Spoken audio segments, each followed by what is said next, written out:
Good morning students. आज जो है हम इसका रिमेनिंग पार्ट करने जा रहे हैं सेकंड चैप्टर का। आज हम चैप्टर फिनिश करने की कोशिश करेंगे।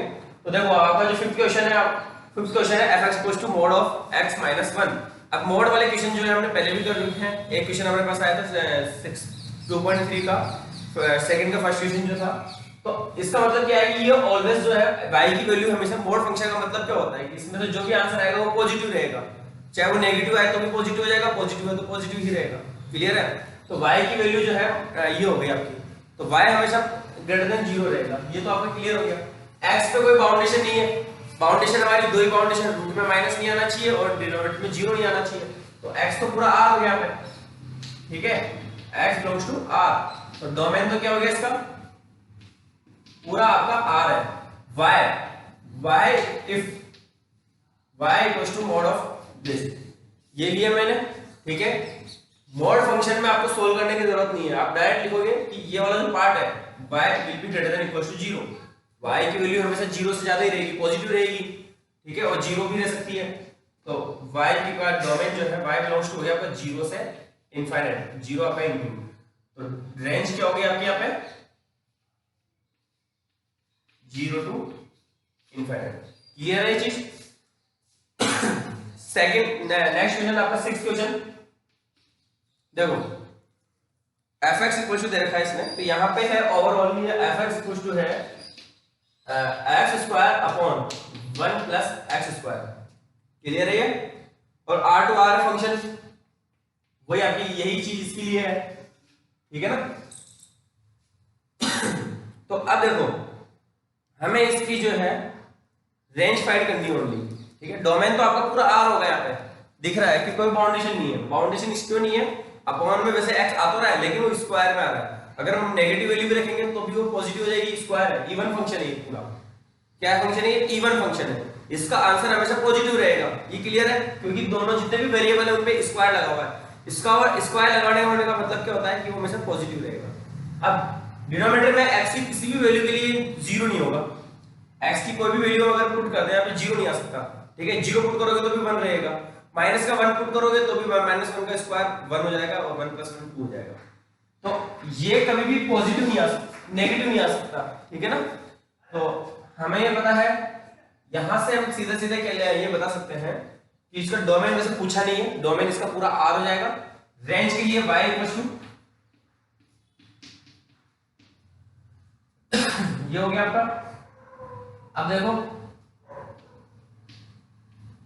y(x² = x²), इन दोनों को पास में लाए हम, तो ये हो गया आपका, इसको दे लिया मैंने y = x² - yx² and y = हो गया ये x² common and 1 - y and x² हो जाता है हमारे पास y/1 - y, ठीक है। अब क्योंकि इधर x² है, ये तो हमने यहाँ पे क्लियर कर लिया था कि y will be greater than 0, equal to 0 भी आ जाएगा, जब 0 रखेंगे तो इक्वल टू 0 आ जाएगा, ठीक है ना। तो y की वैल्यू ये तो हमारे यहाँ पे क्लियर हो गई, ये इवन फंक्शन है तो y is greater than equal to 0। अब यहां से हम निकालेंगे, तो यहां से आपने रूट निकाला इसका, तो ये हो गया plus minus root of y/1 - 1। Clear है? और माइनस, हाँ ठीक है। तो अब देखो यहाँ पे बाउंडेशन क्या आ रही है कि जो y की वैल्यू है वो आपकी क्या नहीं हो सकती, रूट भी लगा हुआ है और अपॉन में भी आ रहा है, दोनों केस आ रहे हैं यहाँ पे। यहाँ दोनों केस आ रहे हैं कि रूट में भी आ रहा है और अपॉन में भी आ रहा है। तो अपॉन में यहाँ पे 1 तो रख नहीं सकते हम, ठीक है ना, 1 नहीं रख सकते, 1 रखने पे 0 हो जाएगा, ठीक है। और रूट लगा हुआ है, इसका मतलब क्या हुआ कि माइनस नहीं आ सकता, तो y की वैल्यू नेगेटिव नहीं रख सकते, क्योंकि नेगेटिव रखने से ऊपर वाला पार्ट नेगेटिव हो जाएगा। तो ये हो गया कि आपके 0 से 1 के बीच में ही कहीं कहानी घूम रही है, क्योंकि 1 भी नहीं रख सकते आप, ठीक है ना, 1 से ज्यादा भी नहीं रख सकते। 1 से ज्यादा रखने पे क्या हो जाएगा, यहाँ पे माइनस की वैल्यू हो जाएगी अपॉन में। तो 0 से 1 के बीच में हो गया आपके यहाँ पे रेंज, तो इसकी रेंज हो गई 0 से 1, और 1 भी आपका इंक्लूड नहीं होगा, 0 इंक्लूड है, क्योंकि 0 रखने से कोई प्रॉब्लम नहीं हो रही है हमको, तो 0 इंक्लूड है लेकिन 1 नहीं रख सकते, 1 रखने पे यहाँ पे 0 हो जाएगा। क्लियर है ये बात? ठीक है। नेक्स्ट क्वेश्चन देखो आप, 7 क्वेश्चन आप खुद कर लोगे, इनको ऐड और सब्ट्रैक्ट जैसे भी करना है वैसे आप कर लोगे, ठीक है ना। एग्जांपल में देख लेते हैं इसको। 8th क्वेश्चन ऐसा कैसा सेम क्वेश्चन आपका एग्जांपल में है, आप खुद कर सकते हो इसको आराम से। मैं थोड़ा समझा देता हूं इसको एक बार, करना क्या है इसमें।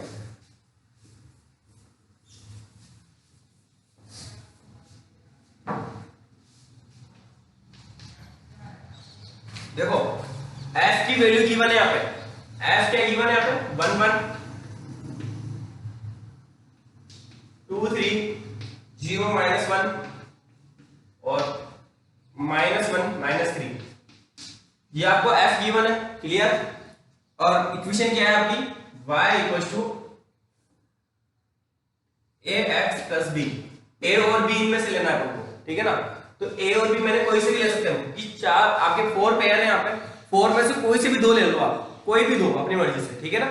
वैल्यू सबसे सेम आएगी। मैंने ये ले लेता हूं जिससे कंफर्टेबल होगा, 0 आ रहा है ना इसमें, तो 8 0 -1 x की प्लेस पे 0 रखो, यहाँ पे -1 equals to a × 0 + b, then b equals to अब क्या आता है माइनस का 1, ठीक है। और फिर 8 1 1 कोई सा भी ले सकते हैं, कोई भी 2 लेने, कोई से भी 2। मैंने ये लिए जो इजी बन रहा है वो ले रहा हूं मैं। तो 1 इक्वल्स टू a × 1 + b, तो 1 इक्वल्स टू a की वैल्यू आपको नहीं पता, b की वैल्यू -1 हमने फाइंड आउट किए, b इसको इधर ले गए तो a इक्वल्स टू आपके पास 2 आ जाता है। दैट्स योर आंसर, क्लियर है, ये आपका आंसर हो गया। 9th क्वेश्चन देखो, 9th क्वेश्चन है आपका R be the relation from n to n, यहाँ पे नेचुरल नंबर से नेचुरल नंबर में ये रिलेशन है। 9th क्वेश्चन देखते हैं हम।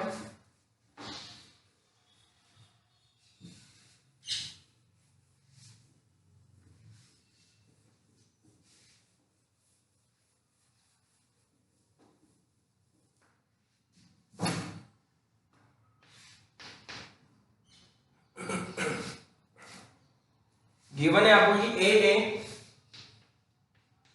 बिलोंग्स टू आर, सॉरी पहले रिलेशन लिखते हैं। रिलेशन गिवन है आपको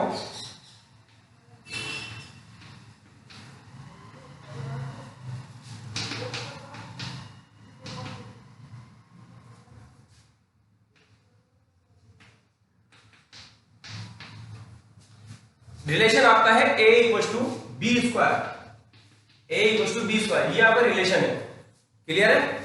और a और b की वैल्यू आपको नेचुरल नंबर में से लेनी है, ये ध्यान रखना है, वो नेचुरल नंबर में से लेनी है, इंटीजर नंबर रियल नंबर नहीं लेना है, यहाँ पर नेचुरल नंबर है n है, क्लियर है। अब ये बोल रहा है कि फॉर ऑल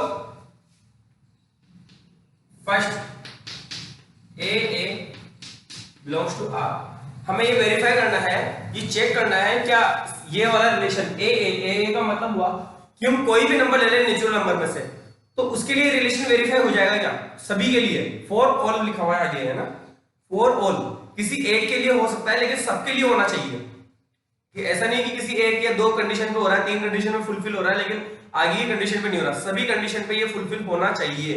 ए का मतलब हुआ कि दोनों नंबर आप सेम लो, तो क्या ये रिलेशन वेरीफाई हो जाएगा। तो यहां पे हम चेक करेंगे 8 2 2, देखो 2 इधर रखा, इधर 2 रखा, तो ये है 2 इक्वल्स टू 4, ये सही है नहीं है, इट इज नॉट ट्रू, यहां लिखेंगे it is not true, 2 2 not belongs to R, implies that the statement is not true। ये जो स्टेटमेंट गिवन है, द स्टेटमेंट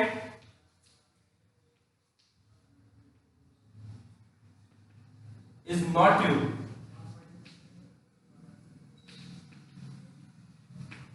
क्लियर है। तो इस तरह से हमने इसको प्रूव कर दिया। सेकंड केस में क्या करना है, सेकंड केस में बोल रहा है a b belongs to R, implies that b a belongs to are.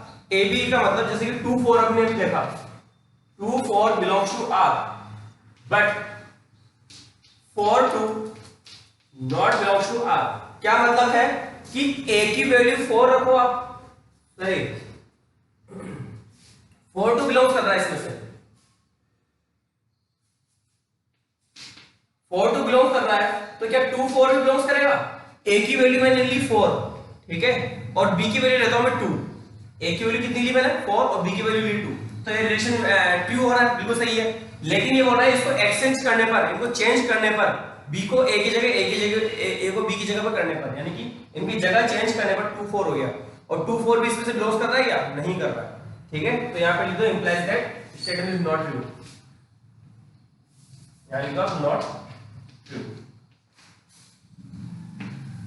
ऐसा सभी कंडीशन के लिए होना जरूरी है, ठीक है ना, किसी एक पर्टिकुलर कंडीशन के लिए हमारा वैलिड नहीं होगा। थर्ड वाला देखो आप, थर्ड वाले में बोल रहा है, देखो हमने लिया था v, क्या लिया 4 का स्क्वायर लेता हूं मैं 16 4 बिलोंग्स टू r, ठीक है, और फिर ले रहे हैं हम 4, 2 बिलोंग्स टू r, बट 16, 2 क्या बोल रहा है कि a और b बिलोंग्स कर रहे हैं, b और c बिलोंग्स कर रहे हैं, तो a और c, ये a और c ले लिया मैंने, ये भी बिलोंग्स करना चाहिए, जबकि ये बिलोंग्स नहीं करेगा, ठीक है ना। Not belongs to r implies that not true, statement is not true, जो आपका स्टेटमेंट गिवन है वो ट्रू नहीं है, ठीक है। 10 a equals to 1 2 3 4 given है, b equals to given है, f equals to given है, are the following true, f is a relation from a to b, ये ट्रू फॉल्स बताना है कि a से b में रिलेशन है क्या, a से b में तो रिलेशन होते ही है, बस हमें ये चेक करना है कि डोमेन एलिमेंट जो है वो a में से बिलोंग्स करना चाहिए, और रेंज एलिमेंट यानी सेकंड एलिमेंट जो आ रहा है बाद वाला वो b में से बिलोंग्स करना चाहिए। तो देख लो 1 2 3 4 और 2 बिल्कुल बिलोंग्स कर रहे हैं a में से, और बाद वाले 5 9 1 5 11 बिल्कुल बिलोंग्स कर रहे हैं, तो रिलेशन तो ये है, ठीक है, ट्रू है ये। सेकंड केस में बोला फंक्शन है क्या, तो फंक्शन के लिए हमारी कंडीशन क्या क्या है फंक्शन होने के लिए, कि डोमेन एलिमेंट रिपीट भी नहीं होना चाहिए और कोई एलिमेंट बाकी भी नहीं रहना चाहिए।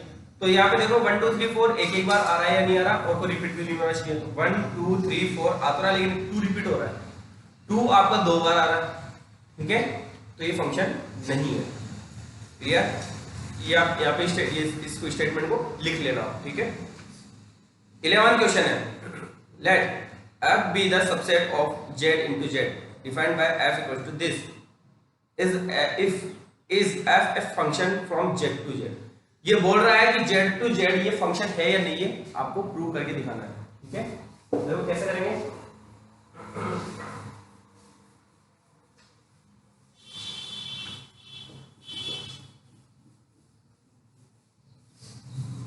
वेरी वेरी इंपॉर्टेंट, मार्क कर लेना इस क्वेश्चन को, बहुत इंपॉर्टेंट क्वेश्चन है आपका 12th वाला 11th वाला।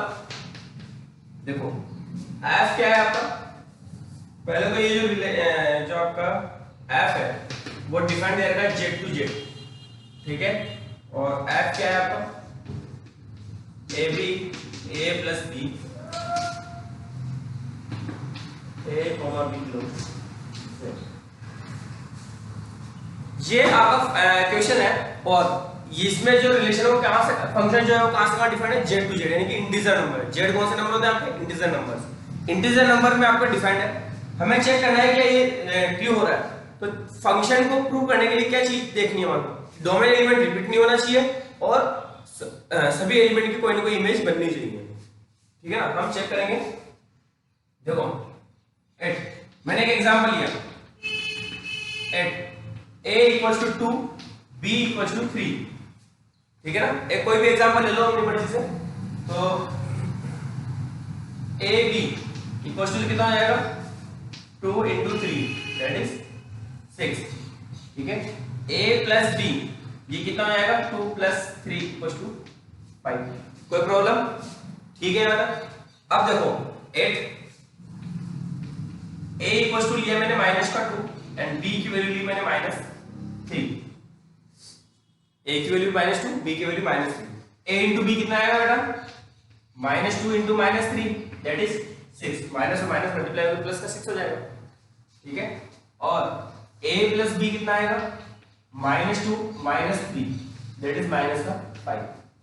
अब यहां पे देखो आप, ये है डोमेन पार्ट, ये है रेंज पार्ट, तो डोमेन में यहां पे भी 6 आ रहा है, यहां पर भी 6 आ रहा है, जबकि यहां पर रेंज में यहां पर 5 आ रहा है और यहां -5 आ रहा है, तो डोमेन एलिमेंट रिपीट हो गया।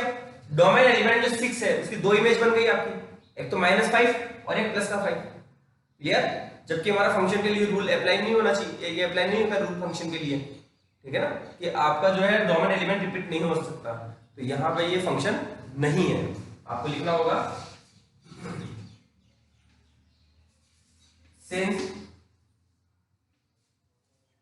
ऑब्जेक्ट। इसी चीज को हम अपनी इस ऑफिशियल लैंग्वेज में किस तरह से लिखते हैं, बुक की लैंग्वेज में कैसे लिखेंगे कि ऑब्जेक्ट 6 है उसकी दो इमेज है, तो ऑब्जेक्ट 6 हैव टू इमेज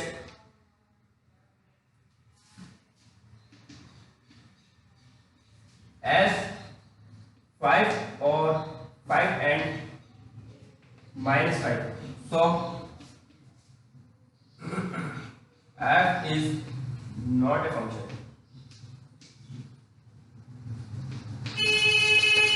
ये आपका प्रॉपरली आंसर हो गया, इसको आप लिख लेना, ठीक है ना।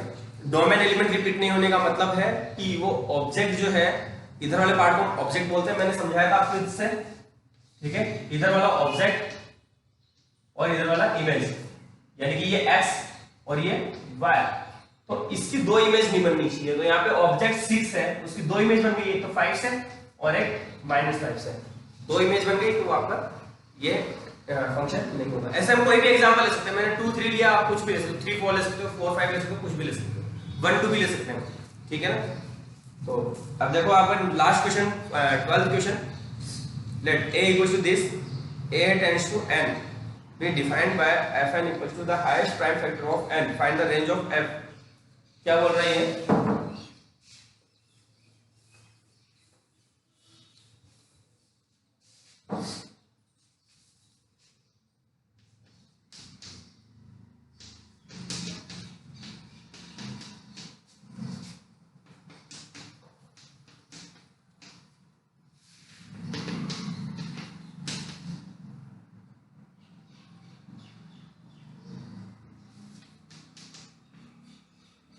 ये बोल रहा है फंक्शन है आपका fn है the highest prime factor of n, n का मतलब n हमें लेना है यहां से, इसमें से, ठीक है। और जो ये है इसका हाईएस्ट प्राइम फैक्टर, तो 9 का हाईएस्ट प्राइम फैक्टर क्या होता है, 9 के प्राइम फैक्टरेशन करके हम 3 into 3 आएगा, तो हाईएस्ट भी 3 है और लोएस्ट भी आपका 3 है, ठीक है। तो यहाँ पे आपका 9 की इमेज बन रही है 3 से, ठीक है।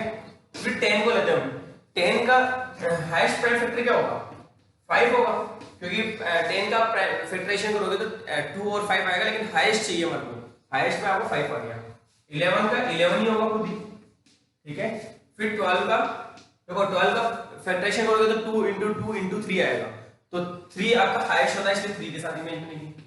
और 13 का आपका 13 ही होगा। ये आपका f हो गया, इसकी रेंज क्या हो गई,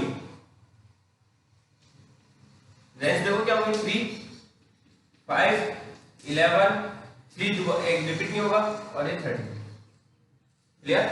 ये आपकी इसकी रेंज होगी, तो यही आपका आंसर है। इसी तरह से हमारा ये जो सेकंड चैप्टर है वो कंप्लीट हो रहा है, इसके कुछ एग्जांपल्स हैं ठीक ठाक से, तो उनको आप कर लेना, ठीक है। बाकी जो क्वेश्चन मैंने आपको एक्स्ट्रा में सेंड किए हैं और जो बुक में है, इनको हमारे को करना ही है डोमेन रेंज वाले। इसमें से जो क्वेश्चन बनता है वो ऐसे ग्राफ का बनता था, लेकिन अब वो ग्राफ हटा दिया आपका, तो अब हमारे पास बनता है ओनली डोमेन रेंज फाइंड करने के लिए और प्रूव करने के लिए कि फंक्शन है या नहीं है, दोनों चीज, दो ही फंक्शन, दो ही क्वेश्चन आपके इंपॉर्टेंट बनते हैं, क्लियर है। तो अब हम नेक्स्ट चैप्टर जो है कल से स्टार्ट करते हैं।